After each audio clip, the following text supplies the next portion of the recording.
नमस्कार, मैं हूं Amod Srivastava. Amazing thought, amazing message, amazing information की दिशा में आज एक कदम और आगे। सहयोग का एक अजीब तरीका। आज की इस कहानी का शीर्षक है कि सहयोग देने का एक अनोखा तरीका। आपको ये मेरा वीडियो अच्छा लगे तो लाइक करें, शेयर करें और लाल बटन दबाकर सब्सक्राइब अवश्य करें। साथ ही बेल आइकन दबाना बिल्कुल ना भूलें। एक समय की बात है कि रास्ते में एक बिजली के खंभे पर एक कागज लगा हुआ था। पास जाकर देखा तो उसमें लिखा था कि कृपया इसे अवश्य ही पढ़ें। कृपया इसे अवश्य ही पढ़ें। इस रास्ते पर मैंने कल एक 50 रुपए का नोट गंवा दिया है। इस रास्ते पर मैंने कल एक 50 रुपए का नोट गंवा दिया है। मुझे ठीक से दिखाई नहीं देता। मुझे ठीक से दिखाई नहीं देता। जिस किसी सज्जन को मिले कृपया नीचे पते पर इसे दे देवें। यह पढ़कर पता नहीं क्यों उस पते पर जाने की इच्छा हुई।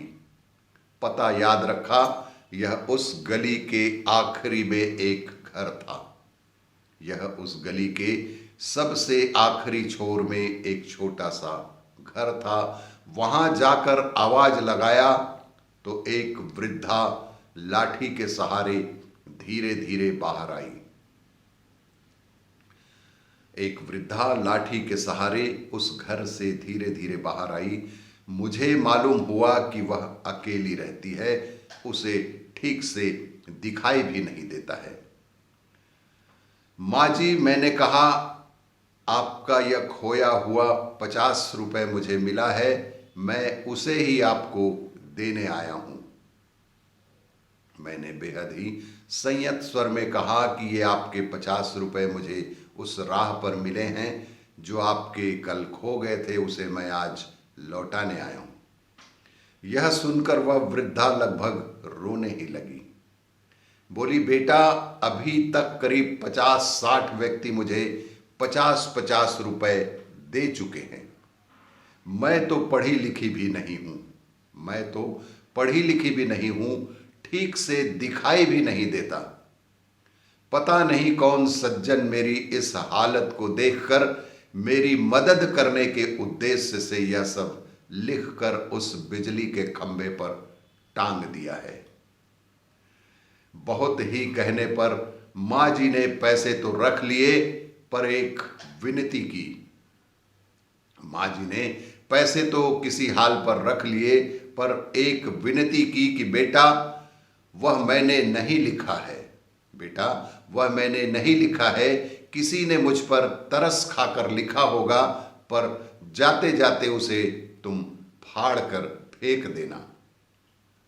मैंने हां कहकर टाल तो दिया, पर मेरी अंतर आत्मा ने मुझे सोचने पर मजबूर कर दिया कि उन 50-60 लोगों से भी उस बूढ़ी माँ ने यही कहा होगा कि उस बिजली के खंभे से उस कागज को निकालकर फाड़ दे। लेकिन किसी ने भी उस कागज को नहीं फाड़ा। जिंदगी में हम कितने सही और कितने गलत हैं, ये सिर्फ 2 ही शख्स जानते हैं, परमात्मा और आपकी अपनी अंतर आत्मा।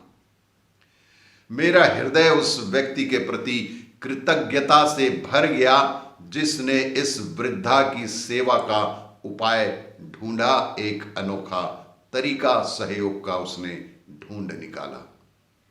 सहायता के तो बहुत से मार्ग हैं, पर इस तरह की सेवा मेरे हृदय को छू ही गई और मैंने भी उस कागज को नहीं फाड़ा। मदद के तरीके कई हैं, सिर्फ कर्म करने की तीव्र इच्छा मन में होनी चाहिए। मदद करने के तो हजारों तरीके हैं, लेकिन कर्म करने की तीव्र इच्छा मन में होनी ही चाहिए। और जीवन में याद रखें कि कुछ नेकियां और कुछ अच्छाइयां अपने जीवन में ऐसी भी करनी चाहिए कि जिनका ईश्वर के सिवा किसी और को पता ही ना चले। और भी इसी तरह की जानकारियों के लिए देखते रहिए मेरा वीडियो, लाइक करें, शेयर करें और सब्सक्राइब अवश्य करें। धन्यवाद।